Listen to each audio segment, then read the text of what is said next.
Ya, pues ahí empiezo. Sí, bienvenido Mario. Muchas Gracias. Antes de empezar, quería igual agradecer al observatorio por la invitación para esta escuela, para poder dar esta charla. Y también felicitarlos por organizar este evento en las circunstancias que estamos actualmente. Eso. Entonces, en esta charla vamos a ver un poco sobre la formación y la evolución de las galaxias en el universo. En charlas anteriores ya vieron un poco sobre lo que son las galaxias. Entonces en esta charla vamos a ver cómo se forman y algunos procesos de cómo entendemos la formación de estos objetos en el universo, eh, y cómo van cambiando a lo largo del tiempo. Si se corta o alguna cosa, me avisan, por favor. Entonces antes de empezar, yo, como Francisco lo había mencionado, estoy haciendo mi doctorado acá en la Universidad de La Serena. Entonces quería, antes de empezar con el tema en sí, quería empezar hablando sobre lo importante que es la región para la astronomía en el planeta. La Serena está aquí, está en Chile, está al norte de Santiago, que está acá abajo. Está a unas 5 o 6 horas en bus desde Santiago hacia el norte. Y como pueden ver, está en una parte bastante seca, como se puede ver en esta imagen. Y lo importante de la región es que concentran varios de los observatorios más importantes para observación astronómica en el planeta. Por ejemplo, en esta región, está en la cordillera, tenemos el telescopio Gemini South, que está aquí en la cúpula de este telescopio, que es un telescopio de más o menos unos 8 metros de diámetro. El espejo es un telescopio óptico y que hace observaciones bastante profundas, que tiene un sistema de óptica adaptativa para poder resolver mejor los objetos que son bastante pequeños. Entonces, uno de los observatorios más importantes del mundo. También tenemos en la misma región, tenemos a Cerro Tololo, que aquí podemos ver una imagen del observatorio, donde tenemos varias cúpulas. El instrumento principal se llama el telescopio blanco, que tiene más o menos unos 4 metros de diámetro, si no estoy mal. Y este observatorio ha sido importante en la historia de la astronomía porque ha sido importante en las observaciones de supernovas, que han permitido, por ejemplo, calibrar observaciones muy, muy lejanas de aquí de la Tierra, eh, y que nos han permitido calcular distancias, y con esto se ha podido estimar precisamente, por ejemplo, que el universo se está expandiendo aceleradamente y cosas así. Entonces es un observatorio que está desde los 70 más o menos y funcionando. También más al norte tenemos el Observatorio de la Silla, que es un complejo de varios instrumentos y telescopios, como se puede ver en esta imagen de acá arriba. Y el telescopio más grande es uno de 3.6 metros, que está en la parte de aquí. Y para conectarlo con la charla anterior, tiene un instrumento que se llama HARPS. No sé si lo mencionó en la anterior charla el profesor Barbier, eh, pero se dedica principalmente a estudiar las velocidades radiales para el descubrimiento de exoplanetas. Entonces, en este instrumento de aquí. Y más al norte también tenemos el Observatorio de las Campanas, que pueden verlo aquí en esta imagen de acá, donde tenemos aquí los telescopios Magallanes, que tienen más o menos unos 6 metros de diámetro el espejo. Y tenemos otros telescopios en la parte de acá. Principalmente, yo quería mencionar el telescopio SWAP, que es un telescopio relativamente pequeño, pero que fue importante hace un par de años porque fue el primer telescopio que observó la primera contraparte óptica de ondas gravitacionales, como pueden ver en esta imagen de aquí. Este pequeño punto que se ve aquí marcado fue la primera detección óptica o electromagnética en general de una onda gravitacional por la fusión de dos estrellas de neutrones. Y aquí está una fotografía de la persona que estuvo esa noche haciendo las observaciones, que es Natalie Ulloa, que en ese tiempo estaba haciendo su maestría en la Universidad de La Serena. Y entonces solo quería ponerlo como un ejemplo de los avances que se hacen en estos telescopios y la importancia en la astronomía del planeta. Pero eso es digamos, instrumentación con la que se cuenta actualmente en la región. pero en los próximos años también va a concentrar aún más la capacidad de observación del planeta en general con estos nuevos telescopios. Por ejemplo, este de aquí, que se llama, anteriormente se lo conocía como el LSST, que es un telescopio de más o menos unos 8 metros de diámetro igual, que va a estar escaneando el cielo constantemente cada noche para hacer estudios de variabilidad de las fuentes astronómicas. Y ahora se lo conoce como Observatorio Vera Rubin, que es de esta científica de acá, en la fotografía, que estudió las curvas de rotación de galaxias, y con esto fue la primera evidencia, digamos, fuerte de la existencia de materia oscura, que como vamos a ver después es importante para la explicación de la formación de las galaxias.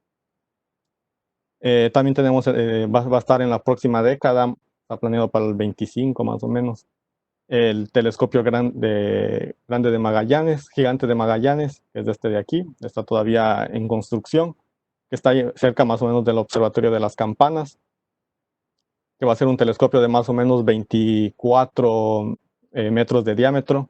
Entonces es una nueva generación de telescopios extremadamente grandes. Y más al norte, cerca de Antofagasta, aquí en la imagen, está el telescopio extremadamente grande, que es un telescopio de más o menos 40 metros de diámetro, que va igual a revolucionar el conocimiento que tenemos actualmente en diferentes áreas de la astronomía. Todo eso quería, antes de empezar con la charla, más o menos situar la capacidad observacional y por qué es tan importante la astronomía en la región. Y también, antes de ingresar al tema en sí, que va a ser importante que estemos todos, digamos, en concordancia, es corrimiento al rojo, que posiblemente lo han estado nombrando a lo largo de las charlas de estos días, pero quería hacer énfasis ahora para relacionarlo con la charla. Y, por ejemplo, cuando nosotros tenemos una fuente, digamos, cercana a nosotros o en el laboratorio, nosotros conocemos que la luz puede venir en forma de espectro, de esta forma, donde tenemos ciertas, digamos, regiones características o colores característicos que son absorbidos o pueden ser emitidos. Por ejemplo, aquí están siendo absorbidos estos colores negros. Es que esos colores que están en negro son absorbidos por algún gas o algún átomo de algún elemento. Pero lo que quiero notar acá es que, por ejemplo, aquí tenemos un espectro de una estrella que está muy cerca de nosotros, y este es el espectro que nosotros observamos, con un color, digamos, todos los colores de fondo y líneas de absorción, que son estas barras oscuras. Pero si nosotros, por ejemplo, observamos el mismo objeto, pero más lejano, lo que ocurre es que nosotros observamos que estas líneas están movidas, están corridas hacia el rojo, como podemos ver aquí, donde, por ejemplo, tenemos, por ejemplo, esta banda se mueve un poco más, en lugar de estar en 520, está en 530, por ejemplo, y se van moviendo. Y eso es porque la fuente que nosotros estamos observando se está moviendo respecto a nosotros, se está alejando, y por eso el corrimiento al rojo se produce.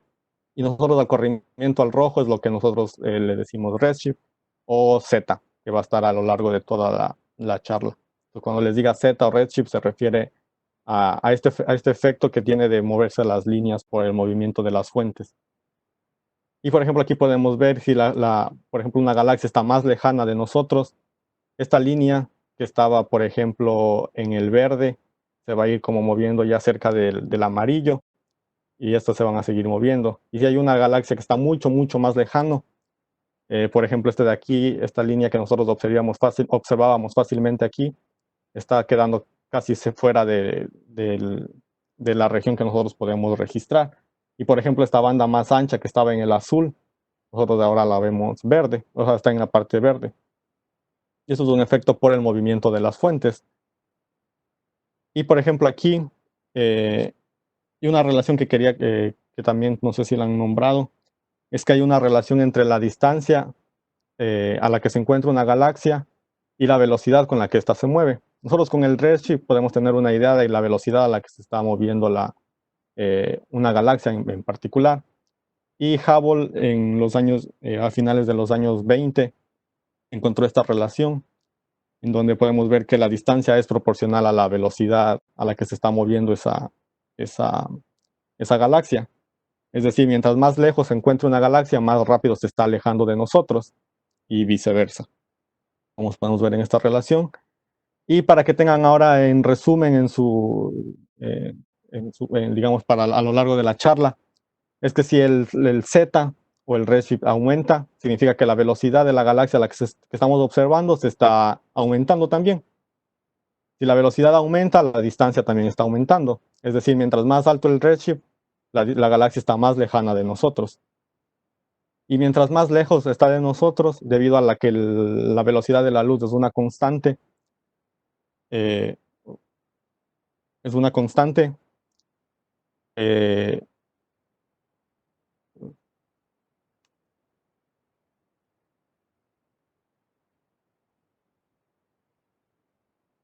bueno, debido a que la velocidad de la luz es una constante, no puede llegar la luz, digamos, inmediatamente acá a la Tierra, sino que tiene que demorarse un tiempo finito antes de llegar acá. Y por lo tanto, mientras más lejos está el objeto, mayor es el tiempo que se demora la luz en llegar acá. Es decir, nosotros estamos viendo un universo más temprano, porque estamos viendo hacia el pasado de lo que estamos observando. Es decir, que en resumen, mientras más alto sea el Z o el redshift, más hacia atrás en el pasado estamos observando. Eso va a ser útil a lo largo de la charla. ¿Ya? Entonces, ahora sí, ya entrando en el tema, las galaxias son estructuras que están formadas por estrellas, gas, polvo y materia oscura que están ligados gravitacionalmente. Es decir, que lo único que las une es la gravedad, es lo que predomina, es lo que domina la interacción en estos objetos. Y como vieron en la charla de Daisy hace algunos días, el día lunes, las galaxias no tienen una forma única, sino que responden a una clasificación que la hizo Hubble también. Por ejemplo, aquí tenemos un ejemplo de una galaxia elíptica. Una galaxia elíptica donde vemos que es de un color más, digamos, no tiene brazos espirales, sino que es una forma esférica y un poco como rojiza, amarillenta, no con tantas regiones azules. También tenemos, por ejemplo, galaxias de espirales como esta de aquí, donde tenemos en el centro una mayor concentración de estrellas y también concentración de estrellas en los brazos espirales, y el polvo se puede ver aquí en estas regiones eh, eh, oscuras en la parte de aquí de los brazos espirales.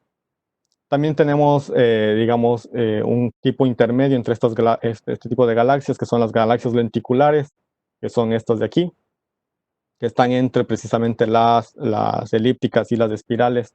Podemos ver que hay una concentración bastante grande de estrellas en el centro de la galaxia, pero no están bastante marcados los brazos espirales. Solo vemos como regiones de polvo, que son estas líneas oscuras, pero no vemos mayor formación estelar, que está marcada por las regiones azules. Y también tenemos las galaxias irregulares, que son estas de aquí, o galaxias que están en fusión, por ejemplo, en este caso de acá. Que por ejemplo podemos ver que es una galaxia que están interactuando entre ellas, y eso hace que la morfología cambie de las galaxias y también sus propiedades físicas. Por ejemplo, que haya una mayor formación de estrellas mientras está ocurriendo este evento por el intercambio de gas entre estas galaxias. Entonces, en esta charla lo que quiero mostrarles es qué es lo que nosotros conocemos o cómo estudiamos estas galaxias y cómo se llegaron a formar, cómo llegaron a tener diferentes morfologías y cuándo ocurrió la formación de estas estrellas, de estas galaxias, cómo se forman y etc. Y para eso lo que nosotros tenemos que entender es la historia del universo en sí, porque el universo se va formando eh, eh, en conjunto con las galaxias, ¿no? Porque las galaxias son parte del universo. Entonces, para eso tenemos este diagrama bastante, digamos, eh, didáctico para entender la historia la historia cósmica del universo. Entonces, aquí en el eje, en la parte de acá abajo, está el Z. Bueno, está en realidad el Z más 1, pero para fines prácticos es el Z. Y el Z0 significa que es el tiempo actual, es decir, ahora, donde estamos nosotros. Y mientras mayor es el Z, como les había dicho anteriormente, más hacia atrás estamos en el tiempo, es decir, estamos más cerca del Big Bang, en la parte de acá. Entonces el universo tiene una edad de más o menos 3.800 millones de años. La escala temporal está en la parte de acá arriba. Y podemos ver que hay diferentes etapas a lo largo de la formación del universo. Por ejemplo, aquí tenemos el Big Bang, tenemos después una parte que se llama la recombinación, las épocas oscuras, tenemos aquí la formación de las primeras galaxias y después tenemos todo un ensamble de estas estructuras hasta llegar a ver lo que nosotros vemos actualmente, que son estas galaxias elípticas o espirales. Entonces, ¿cuál es el proceso que tuvo que ocurrir para que esta formación suceda? Es lo que vamos a ver en esta charla. Entonces, primero vamos a empezar por la recombinación, que es de esta época de aquí, que pasó más o menos unos 400.000 años después del Big Bang. Y es la primera luz que nosotros somos capaces de observar, digamos, con radiación electromagnética. Todo lo que ocurrió antes de la recombinación no podemos observarlo a través de radiación electromagnética, porque todo el medio estaba muy opaco y la luz, los fotones, que son los digamos, transmisores de la luz, no podían moverse libremente y por lo tanto está todo muy oscurecido y no pueden llegarnos fotones acá a la Tierra hasta antes de la recombinación.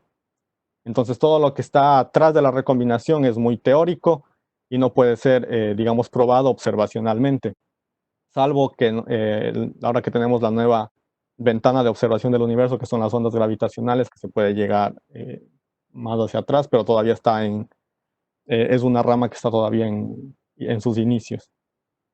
Entonces aquí tenemos la recombinación, que es la primera fotografía del universo, porque son los primeros fotones que pudieron ser capaces de salir de esa sopa de partículas en el origen del universo. Y esta es la imagen que nosotros tenemos y se puede ver, este es un mapa de temperaturas de esa radiación y aquí la diferencia de colores es diferencias de temperaturas, pero las diferencias de temperatura son de más o menos 10 a la menos 5 Kelvin, que es una variación muy pequeña. Y en general el universo es muy, digamos, homogéneo y isotrópico, pero con ligeras variaciones, con fluctuaciones de temperatura, que después se traducen en fluctuaciones de densidad.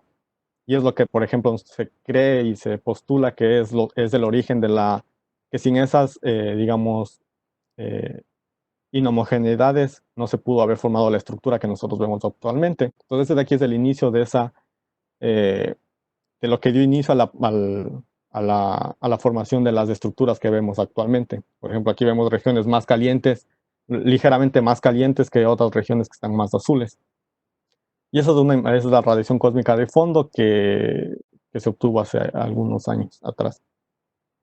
Pero aquí todavía nosotros no teníamos ni estrellas ni galaxias, solamente teníamos fotones que fueron capaces de viajar libremente en una cierta región compacta comparado con la que tenemos actualmente, y que están viajando a lo largo de la historia del universo hasta llegar acá a nuestros instrumentos de detección. Después nosotros tenemos una época que se llama las épocas oscuras, que son más o menos aquí, que dura hacia más o menos hasta los 100 millones de años después del Big Bang, que es una época en la que nosotros tenemos únicamente gas,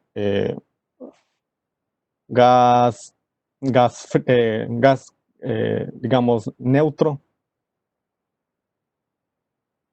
Tenemos partículas de hidrógeno que están en el universo, tenemos gas, pero no tenemos estrellas, es decir, no tenemos una fuente de luz visible, no tenemos fuente que nos pueda eh, emitir radiación que sea capaz de ser detectada por nuestros ojos. Tenemos solamente gas. Y para poder observar esto, nosotros tenemos que ver, tenemos que observar una cierta transición que se conoce como la línea de 21 centímetros. Se produce en el hidrógeno neutro por la transición de ciertas propiedades de los electrones. Entonces, en esta época de aquí nosotros no somos capaces de observar visiblemente nada. Solamente podríamos ver el gas neutro que está en esas regiones. Pero Después, más o menos en Z20, en el redshift, más o menos Z25, que son más o menos unos 200 o 300 millones de años después del Big Bang, se producen las primeras estrellas que están aquí en esta parte de acá. ¿Y cómo se producen las primeras estrellas? Precisamente por el colapso del gas neutro, que era la mayor componente del universo hasta esa época. Entonces el gas empieza a colapsar por la gravedad y se empiezan a formar ciertas regiones de mayor densidad, donde se dan ciertos procesos que todavía no están claramente definidos, pero que dan lugar a la formación de los procesos termonucleares que ocurren en el interior de las estrellas, y con eso se empiezan a formar las estrellas. Pero son diferentes, esta primera generación de estrellas es diferente a las estrellas que nosotros vemos actualmente, porque se formaron de un gas que estaba hecho principalmente de hidrógeno y helio, a diferencia del gas que nosotros tenemos ahora, que está enriquecido por elementos más pesados, como el carbono o el oxígeno. Y una particularidad de estas primeras estrellas es que son estrellas muy masivas. Por ejemplo, aquí podemos ver estos son resultados de simulaciones de cómo se forman estas primeras estrellas. Y podemos ver que, por ejemplo, tienen masas de 125 masas solares, 300 masas solares, 60 masas solares. Y eso nos da, estas estrellas, debido a su masa, no pueden vivir mucho tiempo. Son estrellas que se forman, que tienen un proceso de evolución, pero por su masa viven muy poco. Es decir, es muy rápido su proceso de evolución. Y nosotros, con la capacidad observacional actual, no se han podido detectar estas primeras estrellas, porque están muy lejos de nosotros y son muy pequeñas. Pero eso ocurrió más o menos en más o menos 100 o 200 millones de años después del Big Bang. Todavía no está definido, no es precisamente digamos, un límite muy estricto cuando ocurrió este evento. Pero esa es la primera luz que es capaz son las primeras fuentes que son capaces de emitir radiación electromagnética en el rango visible.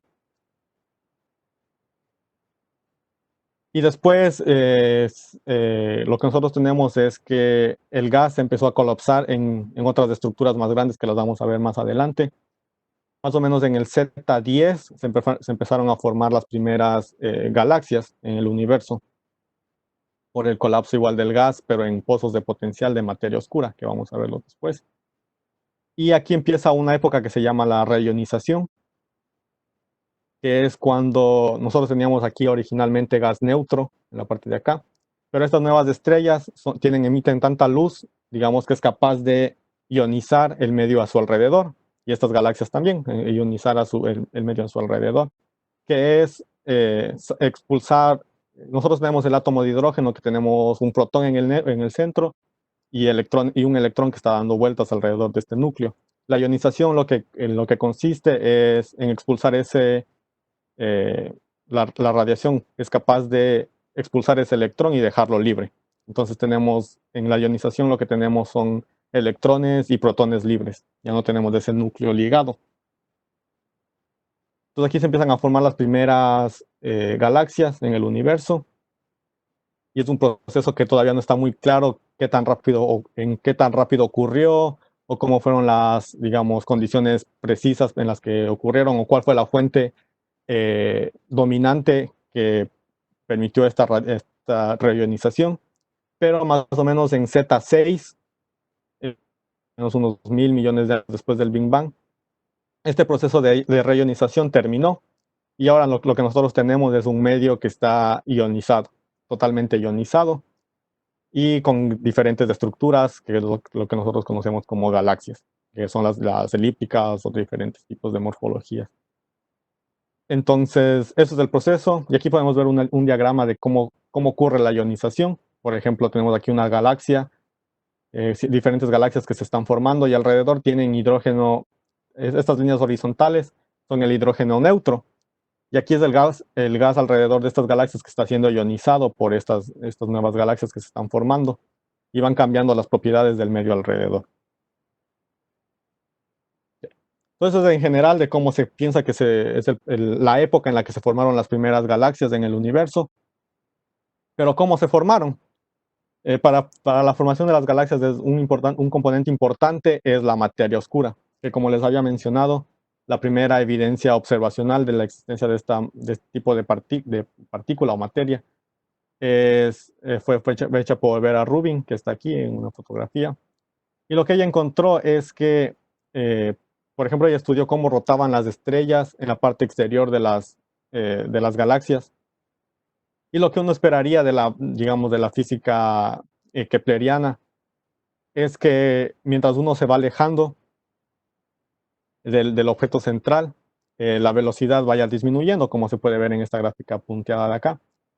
Empieza a subir y después empieza como a decrecer, es decir, las estrellas que están más lejos del centro tendrían que rotar más lento. Es lo que nosotros esperaríamos, pero lo que ella encontró es que las estrellas en realidad se estaban moviendo, por ejemplo, hasta aquí están las estrellas, no decrecía la velocidad a la que están rotando alrededor del centro galáctico, sino que se mantenían de cierta forma constante. Y eso, la explicación que ella lo dio es que eso debería explicarse debido a que hay una diferencia de materia que nosotros no estamos siendo capaces de observar. Y eso es lo que nosotros conocemos ahora como materia oscura. Y lo único que sabemos de ella es los efectos gravitacionales que tiene, pero no conocemos su naturaleza ni qué tipo de partícula es, sino los efectos gravitacionales que ocurren y la importancia que tienen en la formación de galaxias. Por ejemplo, este de aquí es una simulación del proyecto Millennium. Y aquí podemos ver una estructura a gran escala de cómo es la estructura del colapso de partículas de materia oscura. Por ejemplo, aquí tenemos, esto es Z0, es decir, es donde estamos actualmente. Y aquí en las regiones más oscuras es donde tenemos una menor densidad de materia oscura. Y las regiones más claras, más blancas, es donde tenemos una mayor concentración de materia oscura. Y lo que nosotros podemos observar es que hay una estructura, es decir, tenemos regiones en donde tenemos mayor concentración, aquí tenemos, por ejemplo, menor concentración de materia oscura, y son precisamente en estos lo que se conocen como pozos de potencial, donde el gas que estaba en el medio empieza a hacer como acumularse en estos pozos de potencial y es de donde empiezan a formar las galaxias. Es decir, tenemos una concentración de gas en una cierta región, por ejemplo, puede ser aquí, y ese gas que ya está dentro de ese pozo de potencial de materia oscura empieza a contraerse, a enfriarse y a dar paso a la formación de las estrellas y de todos los procesos evolutivos dentro de la galaxia. Entonces, la materia oscura es importante porque es la que hace que empiece a concentrarse el gas que forma las estrellas dentro de las galaxias. Y aquí, estas son simulaciones, por ejemplo, la imagen anterior era la imagen, digamos, general, pero ahora podemos nosotros acercarnos porque tiene una resolución bastante pequeña espacialmente esta simulación. Y lo que podemos observar es que, por ejemplo, si nos acercamos más, vemos precisamente esta estructura, es decir, aquí vemos filamentos donde se concentra mayormente la materia oscura, y aquí podemos ver una región en donde hay una mayor concentración, y es precisamente en donde nosotros esperamos que se formen galaxias. Y aquí vamos a seguir acercándonos hasta llegar a diferentes escalas espaciales. Por ejemplo, aquí podemos ver una galaxia, un halo de materia oscura eh, en donde va a darse el inicio de la formación de las galaxias. Ya vemos diferentes, por ejemplo, acá vemos más. Y es donde nosotros creemos, donde se cree que es el mecanismo principal para la formación de las galaxias. Pero lo que les había mostrado antes era Z0, es decir, actualmente como vemos ahora. Pero ¿cómo fue anteriormente? Es decir, el desarrollo temporal de esta estructura. Y por ejemplo, si vamos a Z18, que es más o menos 200 millones de años después del Big Bang, vemos que esa estructura es bastante homogénea. Por ejemplo, aquí vemos lo mismo, es un mapa de densidad de materia oscura. Y vemos que en realidad sí hay regiones que son donde hay una menor concentración de materia oscura, pero en general todo es, digamos, muy violeta, es decir, todo está como homogeneizado. Pero si vamos avanzando en Z, vemos que, por ejemplo, un gigaño, 1.000 millones de años después del Big Bang, esa misma región que veíamos antes está más, tiene una mayor estructura, es decir, los halos de materia oscura se están comprimiendo más y se está formando una mayor estructura. Por ejemplo, aquí ya podemos ver, a diferencia de acá, que veíamos un solo color blanco, ahora ya vemos una mayor estructura, vemos dos halos más pequeños de materia oscura, y así lo mismo acá. Y si seguimos avanzando en el tiempo, por ejemplo, a Z1.4, vemos la misma región, pero con una mayor concentración en el centro de materia oscura. Y si seguimos avanzando, lo mismo. A Z0, que es lo que veíamos antes, la concentración de materia oscura se va incrementando. Y aquí podemos ver una simulación igual. Esto es densidad de materia oscura. Las regiones más azules son igual donde tenemos menor concentración. Y vamos a ver cómo va cambiando el tiempo. Por ejemplo, aquí teníamos 1.000 millones de años y después vamos a seguir aumentando el tiempo después. Se va a ir aumentando el tiempo. Y vamos a ver viendo cómo se van formándose estos halos de materia oscura. Por ejemplo, aquí en el centro vemos uno. Acá en la parte de acá también estamos viendo otro. Y así va evolucionando. Es decir, se forma primero este halo de materia oscura en donde se acreta este gas que está en los alrededores y se empieza a formar ahí las estrellas y se forma en general la galaxia en estos halos. Y por ejemplo, aquí estamos viendo el gas, cómo va cambiando la física del gas. Por ejemplo, aquí estas explosiones que estamos viendo son la primera, digamos, son generaciones de estrellas que están muriendo y, digamos, explotando como supernovas. Y esa explosión expulsa el gas cuando los halos de materia oscura o los halos galácticos son poco masivos todavía. Y así se van contaminando digamos, contaminando el medio interestelar y el medio intergaláctico con metales.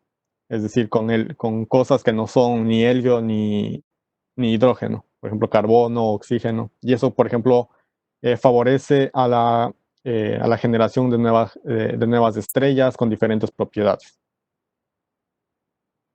Pero eso es en las simulaciones, eso es en simulaciones.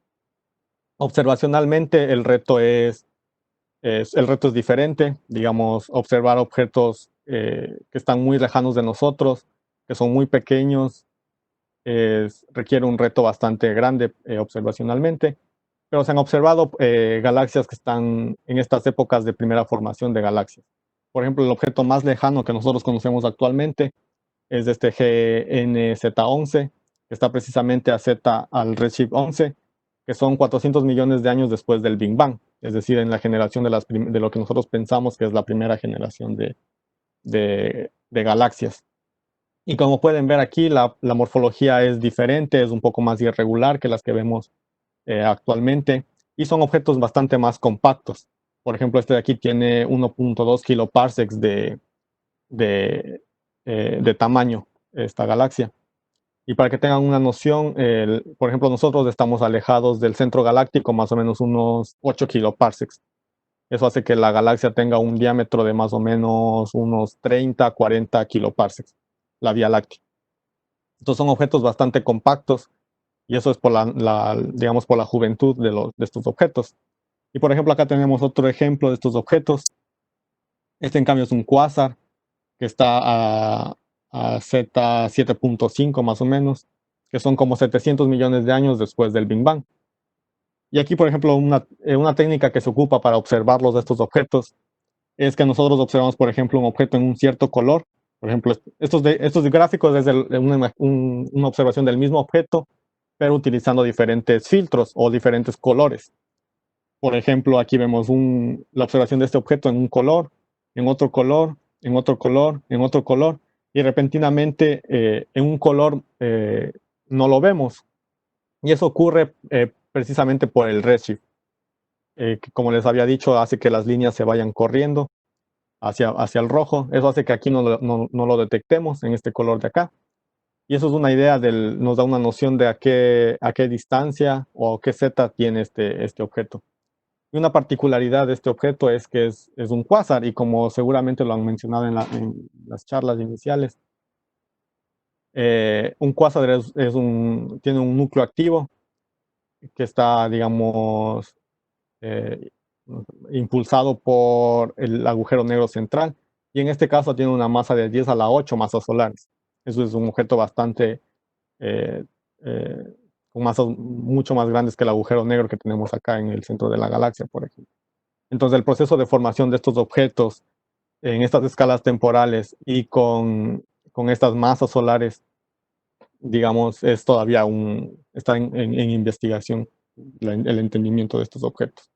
Y acá tenemos otro objeto, por ejemplo, el Cosmos 11494, que está más cerca de nosotros, que está a 2.1 en Z, que son 3.000 millones de años después del Big Bang. Y como lo pueden ver aquí, también la morfología es diferente, es más compacto y tiene más o menos un tamaño de 2.1 kiloparsecs. Entonces, en general, siempre las galaxias más lejanas de nosotros son objetos más compactos comparados con el universo local. Y aquí vamos a ver eh, igual una simulación del proyecto que se llama TNG. Son simulaciones de materia oscura y de gas, y de cómo van interactuando estas partículas diferentemente.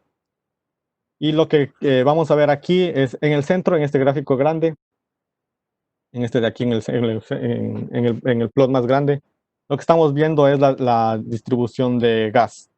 Es decir, estamos viendo cómo el gas va a ir cambiando e interactuando a lo largo del tiempo. En la parte de acá abajo, estamos viendo la densidad de materia oscura. En la parte de acá, estamos viendo las estrellas, cómo van cambiando las estrellas. Y aquí el gas en una menor escala, lo mismo que en la imagen de arriba. Entonces vamos a ir viendo cómo van formándose estas galaxias. Por ejemplo, esta de aquí es una galaxia espiral. Entonces vamos a empezar en este Z de aquí y vamos a ir cambiando hasta más o menos llegar al universo local. Entonces podemos ver aquí que empezamos con una masa de 10 a la 7 masas solares, y aquí vamos a ir viendo cómo cambian ciertos parámetros. Entonces, por ejemplo, como les había mencionado, aquí ya tenemos un halo de materia oscura, que es el que está en la parte de acá, y el gas va a ir como cayendo dentro de ese pozo de potencial, y por el momento angular con el que viene este gas, la componente de la galaxia va a empezar a rotar, y va a seguir habiendo un proceso continuo de acreción de gas de las regiones externas. Y como se va concentrando más materia en el centro, digamos, hay una mayor atracción gravitatoria, y eso hace que vaya cayendo más y más gas, que es lo que alimenta y hace favorable la formación de las galaxias, porque el elemento principal que necesitamos es gas frío para formar las galaxias. Y aquí podemos ir viendo cómo va cambiando, por ejemplo, aquí.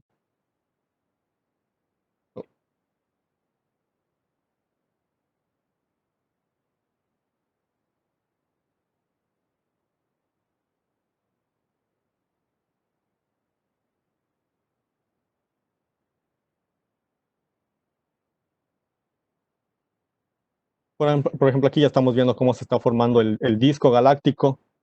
Por ejemplo, aquí estamos viendo las estrellas donde se están formando. Y hay bastante gas todavía para poder seguir formando una nueva generación de estrellas en esta galaxia. Entonces es un proceso continuo en donde vamos viendo que el gas sigue cayendo, el gas está siendo acretado dentro del disco galáctico, y se están formando nuevas generaciones de estrellas, y así va aumentando la masa de la galaxia y se va haciendo más grande. Y por ejemplo, en este momento de la simulación estamos viendo ya cómo el disco está formado.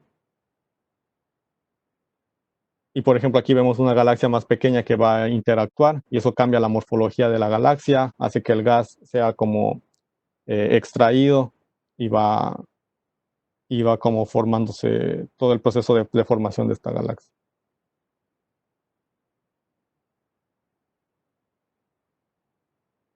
Entonces aquí ya vemos claramente pues por ejemplo, aquí ya estamos viendo claramente el disco galáctico en la parte de aquí. y vemos gas que más o menos sigue los brazos espirales de la galaxia. Y cada galaxia tiene, digamos, su proceso de formación, no es un proceso único por el que todas pasan, depende mucho del ambiente en el que se encuentren las galaxias, es decir, si hay más gas o menos gas, la morfología y las propiedades de la galaxia van a cambiar. Entonces no es un proceso único, sino que depende de cada una de las galaxias. Por ejemplo, aquí tenemos otra galaxia que está en un ambiente más, digamos, más poblado. Tenemos más halos de materia oscura, más gas en las cercanías. Entonces vamos a ver cómo cambia la formación del proceso de formación de esta galaxia. Por ejemplo, aquí podemos ver que hay una mayor concentración de halos de materia oscura. Y es un proceso, digamos, es un proceso más violento en el que se está formando esta galaxia. Hay más interacciones con halos bastante grandes. Y vamos a llegar en un punto en el que todo el gas de la galaxia es expulsado. Por ejemplo, aquí pueden ver como el gas, por algún proceso de acreción de un disco, de algún halo más masivo, provoca que el gas que estaba en la galaxia sea expulsado del pozo de potencial y queda una componente de estrellas en el centro, y todo el gas que quedaba en la galaxia es expulsado, y eso hace que las galaxias dejen de formar estrellas y se hacen más rojas, y por lo tanto tienen una morfología más similar a las galaxias elípticas, por ejemplo, como vemos aquí.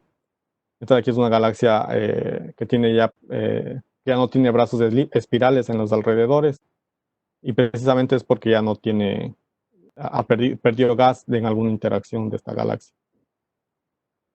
Pero el proceso no para ahí, sino que sigue, digamos, empieza nuevamente a acretar gas, y nuevamente vemos que empieza a formar un disco, pero no puede porque tiene muchas galaxias pequeñas a sus alrededores, que hacen que la morfología de la galaxia vaya cambiando y no sea tan pacífico como el caso anterior, sino que le cueste llegar a un estado de equilibrio.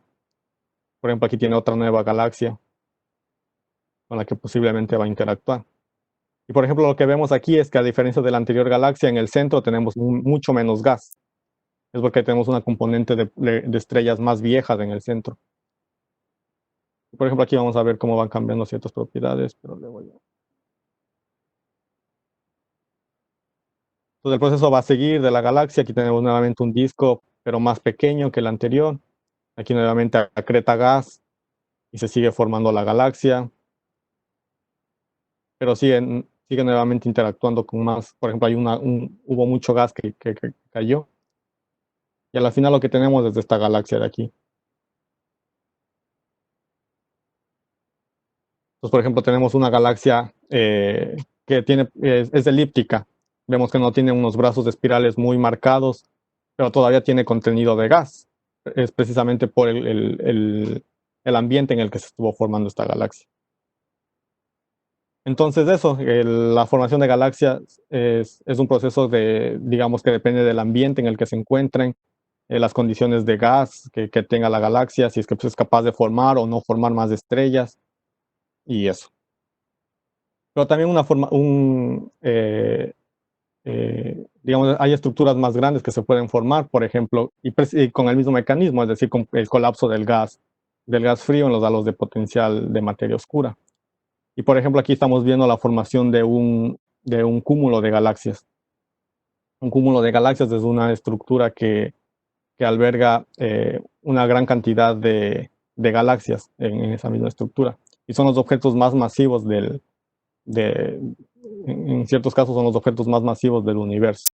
Y por ejemplo, aquí podemos ver ciertas regiones, aquí estamos viendo el gas, y podemos ver ciertas regiones donde hay una mayor concentración de gas. Por ejemplo, en la parte de acá, estamos viendo una galaxia más grande. Aquí tenemos otra región del cúmulo de galaxias. Y podemos ver ciertas regiones en donde tenemos mayor acumulación del gas. Y eso es un indicio de que tenemos más galaxias. Y todas esas pequeñas que tenemos aquí son galaxias con masas mucho más pequeñas que las galaxias centrales. Pero no les voy a hacer spoilers acerca del tema, porque en la siguiente charla van a aprender más sobre eh, los cúmulos de galaxias. Ya, entonces, como hemos estado viendo, hacer simulaciones, por un lado, es una forma de entender todos los mecanismos que uno puede plantear para la formación de galaxias. Y observacionalmente es un reto mucho más grande. Bueno, no más grande, es un reto totalmente diferente eh, observar estos objetos para estudiarlos, digamos, individualmente a esos altos redshifts. Entonces, lo que uno... ¡Ay! Mi gata. Entonces, lo que uno hace es estudiar objetos que tengan propiedades similares a estos objetos a alto redshift, pero que estén más cerca de nosotros. Y eso es precisamente en lo que yo trabajo, que es centrarme en este redshift de aquí, entre 2 y 3, buscando análogos a estas primeras galaxias para poder entender las propiedades de estos objetos. ¿Y qué tiene de particularidad, de particular este rango de redshift? Es que, por ejemplo, si nosotros estudiamos cómo va cambiando la densidad de formación de estrellas a lo largo del universo, vemos que más o menos entre 2 y 3, que está en la parte de acá, es donde llega a un máximo de la formación, de la densidad de formación estelar. Es decir, en Z2 y 3 es donde las galaxias están formando de forma más, digamos, violenta o más rápida estrellas. Es decir, es en donde la masa de las estrellas aumenta de forma más rápida. Y para eso, por ejemplo, nosotros se encontraron en el 2017 más o menos, un grupo, galaxias en este redshift entre 2 y 3 que tienen digamos, propiedades particulares, por ejemplo, que tienen altas tasas de formación estelar, es decir, están formando estrellas muy rápido comparada con galaxias locales. Tienen masas estelares bajas, es decir, son objetos que no han tenido el tiempo suficiente para acretar mucho gas y tener muchas estrellas formándose. Es decir, son objetos bastante jóvenes. Son objetos compactos, es decir, son objetos que tienen tamaños pequeños, es decir, tienen gas acumulado en regiones muy, muy pequeñas del halo. Y son poco metálicas. Metálicas, no sé si lo mencioné anteriormente, pero los metales es todo lo que no sea hidrógeno ni helio. Entonces, que sean poco metálicas significa que se formaron digamos, poco contaminado con las con estrellas que se contaminan con la muerte de estrellas. Es decir, se forman de un gas bastante, digamos, puro, en el sentido de que no fueron contaminados por generaciones estelares anteriores. Aquí está, el descubrimiento de esto fue hecho por Ricardo Amorín, que es mi supervisor, que está en la fotografía. Y lo que uno encuentra en estos objetos es que tienen estos espectros. Como lo había visto, les había mostrado en el gráfico de los zetas, de la explicación del redshift. Cada uno de estos valores de aquí en el eje X es un color. Se puede asociar, digamos, con un color en el óptico. Esto es en realidad en el ultravioleta, pero se puede asociar, digamos, de forma muy digamos, didáctica con un color. Y cada uno de estos colores nosotros podemos ver que en ciertas regiones, por ejemplo, hay un color, es más intenso. Es decir, aquí vemos un color que tiene más, que hay más fotones de ese color que nosotros estamos recibiendo. Y esto es digamos, estos objetos nos permiten entender la física que está ocurriendo en estos objetos con más detalle que lo que nosotros podríamos hacer si estudiamos un objeto a Z11, por ejemplo, donde las líneas van a ser más, estos colores van a ser más poco intensos. Otros objetos que nos ayudan a entender estos misterios de cómo se forman las galaxias observacionalmente son los que se conocen como las Green Pea, que son objetos que están relativamente cerca de nosotros, están a Z0.3, que eso es más o menos unos 10.000 millones de años después del Big Bang. Es decir, se formaron hace más o menos, digamos, están están más cerca de nosotros comparado con las galaxias más lejanas. Y la particularidad de estos objetos es que precisamente tienen eso, son poco metálicas, son muy compactas, están formando estrellas de forma muy rápida comparada con el universo local. Y digamos, estos objetos no fueron descubiertos por científicos con una gran trayectoria y cosas así, sino que fueron descubiertos a través de este proyecto que se llama el Galaxy Zoo, que está en esta página web de aquí, que los invito a que vayan a revisarla, porque lo que hace este proyecto es, el proyecto lo que muestra es diferentes galaxias, diferentes formas, una galaxia con diferentes formas, y lo que puede hacer un ciudadano, digamos, que no está dentro de eh, que no tiene una formación, digamos, específica en astronomía, sino que le gusta la astronomía y quiere aportar a la ciencia. eh, este proyecto lo que permite es hacer clasificaciones visuales, morfológicas de estos objetos, es decir, si tiene forma elíptica, si tiene forma espiral, si tiene ciertas formas, tiene ciertas características. Y esto es porque hay demasiados datos que los científicos ya no se dan abasto, sino que necesitan de la colaboración del público en general. Y esto es un bonito proyecto en el que los ciudadanos, digamos, que no están vinculados con la academia, pueden colaborar, hacer ciencia. Y por ejemplo, uno de estos resultados es el descubrimiento de las Green Pea, que son estos objetos de aquí, que se traduce como alberja, que es esto de aquí, por la similitud, digamos, morfológica. Ya. Y ya para ir como concluyendo en unos pocos minutos, uno de los telescopios que ha permitido, digamos, hacer el estudio de estos, de conocer cómo se forman las galaxias, es el Very Large Telescope, que está igual en Chile, en la parte norte, relativamente cerca de ALMA, que también Daisy lo había mencionado en en algún momento de su charla. Y son 4 telescopios que están aquí en las cúpulas, que tienen, cada uno de los telescopios tiene 8 metros de diámetro el espejo, que son estos de aquí. Y un instrumento en particular es VIMOS, que es un espectrógrafo, es decir, toma la luz de un objeto y la divide en colores. Y ha sido importante para estudiar estos objetos a alto redshift y estudiar las propiedades. Ahí estoy yo, que quería ponerlos como de ejemplo. Perdón. Eh, Y quería hablarles de este proyecto de aquí que se llama Bundles, que es un proyecto que busca estudiar las galaxias que están a Z más o menos entre 2 y 6 más o menos, pero se centra en galaxias que están entre 2 y 4 el proyecto.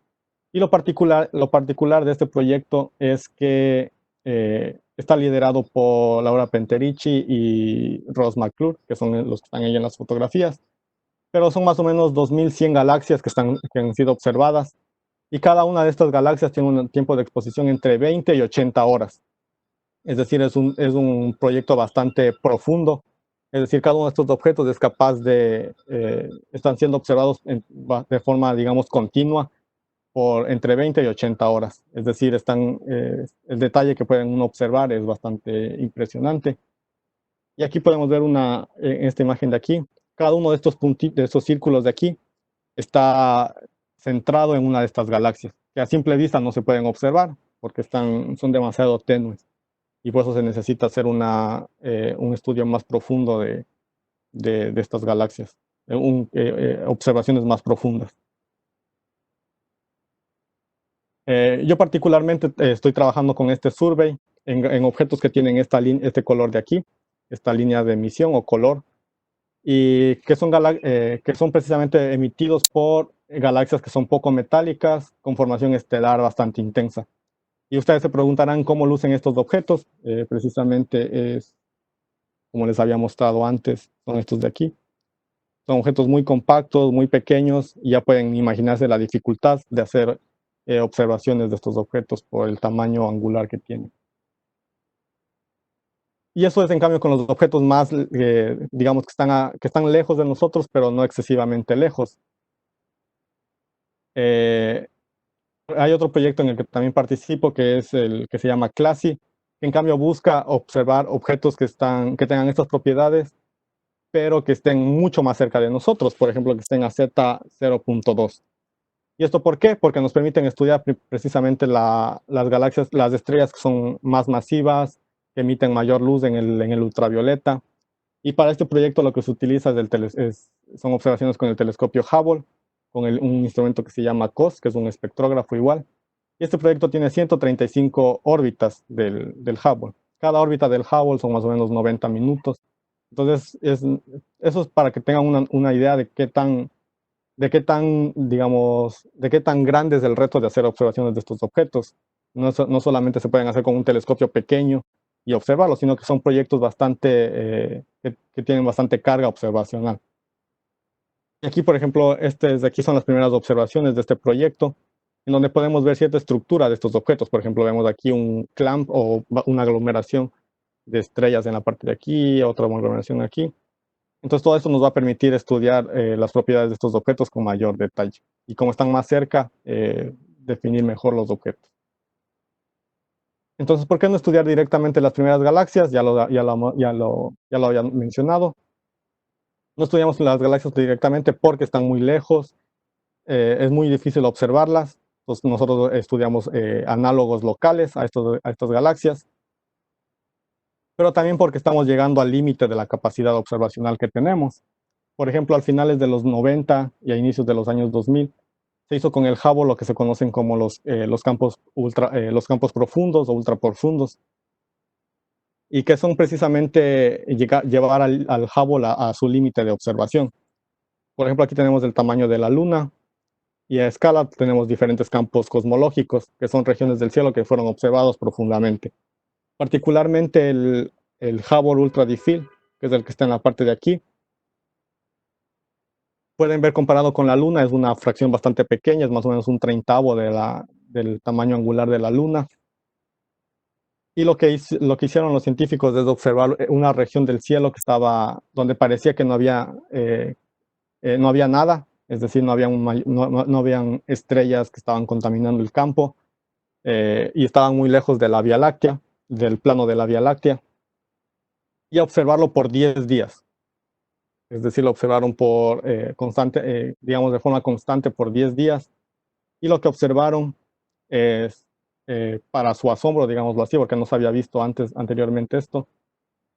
Oh, ¿se está viendo la presentación?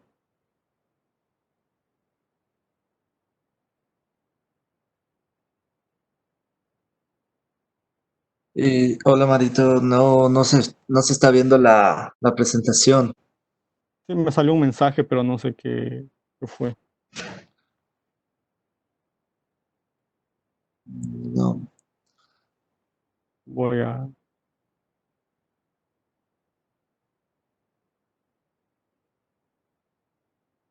Ahí se está viendo otra vez. Sí, ahí está la pantalla. Sí, allá. Ya, entonces, como les estaba comentando, lo que observaron es en esa región donde aparentemente no había nada, en esa región bastante pequeña, lo que observaron son estas galaxias de aquí, en donde tenemos unas ciertas estrellas de la Vía Láctea, que son estas, por ejemplo, esta de aquí. Todos los demás son galaxias, y son precisamente las galaxias que están más lejanas de nosotros, y como están más lejos de nosotros, están en un universo más temprano. Particularmente ciertas galaxias que, por ejemplo, están más rojas, como estas de aquí, que son galaxias bastante jóvenes. Y podemos ver una cierta, digamos, un cierto zoológico de variedades morfológicas. Por ejemplo, esta galaxia espiral de acá, tenemos diferentes morfologías. Todo esto fue, digamos, revolucionario en el campo, porque nunca se había observado tan profundamente, y a partir de estos campos cosmológicos, después se empezaron a observar diferentes regiones del cielo en otros campos cosmológicos, para observar estas galaxias más lejanas de nosotros. Y por ejemplo, aquí hay un video bastante llamativo de este campo, hecho en 3 dimensiones. Y por ejemplo, aquí vamos a ir, es el mismo campo que veíamos antes, que es el Hubble Ultra Deep Field. Y vamos a ir viendo lo que hicieron en este video es hacerlo en 3 dimensiones para hacer digamos, un viaje a través de este campo cosmológico. Y podemos ir viendo aquí con más detalle esas morfologías diferentes. Por ejemplo, esta es una galaxia irregular, la que se está acercando ahora. En la parte de arriba vemos una galaxia más roja, es decir, una galaxia elíptica, en donde ya no hay mayor contenido de gas. Aquí vemos otra galaxia de tipo disco, que tiene bastante polvo, que tiene regiones de formación de estrellas, que todavía está en proceso de formación. Y en la parte ya más lejana del campo, vemos las morfologías más diferentes. Por ejemplo, vemos más objetos más compactos y más difusos. Pero el Hubble después de eso ya no puede llegar más, es su máxima capacidad de observación. Y para eso, por ejemplo, aquí vemos cómo vamos cambiando el límite, digamos, de lo que podemos observar. Por ejemplo, con observatorios en tierra, es muy difícil observar el universo muy lejano. Se necesita mucha, digamos, instrumentación más específica para hacerlo. Y con el Hubble llegamos más o menos hasta Z10, que es en la parte de acá, que es la galaxia que les había mostrado al inicio en Z11. Pero el instrumento que va a cambiar, digamos, este campo del entender la formación de galaxias y su evolución es el que mencionó el profesor Barbiera en la charla anterior, que es el Hubble, que además de estudiar los exoplanetas, que también va a ser un campo revolucionario, va a estudiar tratar de estudiar esta primera generación de galaxias directamente, estas primeras galaxias que se formaron en el universo. Y como ya lo mencionó, se ha ido retrasando constantemente. El último retraso es por el COVID. Estaba planeado el lanzamiento en marzo del siguiente año, pero ahora lo aplazaron a octubre del siguiente año por la contingencia, digamos, sanitaria del mundo. Y el reto de este telescopio es precisamente que va a estar en el espacio y no se lo puede mandar, digamos, así listo para ya ponerlo en el espacio, sino que tiene que desacoplarse. Y como pueden ver en ese video que les estoy mostrando, el proceso es bastante, digamos, arduo, el proceso de que el telescopio se vaya poniendo listo para la operación. El espejo tiene más o menos 6.5, 6.4 metros de diámetro. Y va a estar lejos de la Tierra, lo que hace difícil ir a arreglar algo si es que falla. Por ejemplo, si se queda trabado algo, va a ser muy difícil ir y darle algún empujón para que se siga abriendo el telescopio. Y por eso es lo que se ha demorado tanto el lanzamiento. Pero con este telescopio lo que nosotros buscamos es precisamente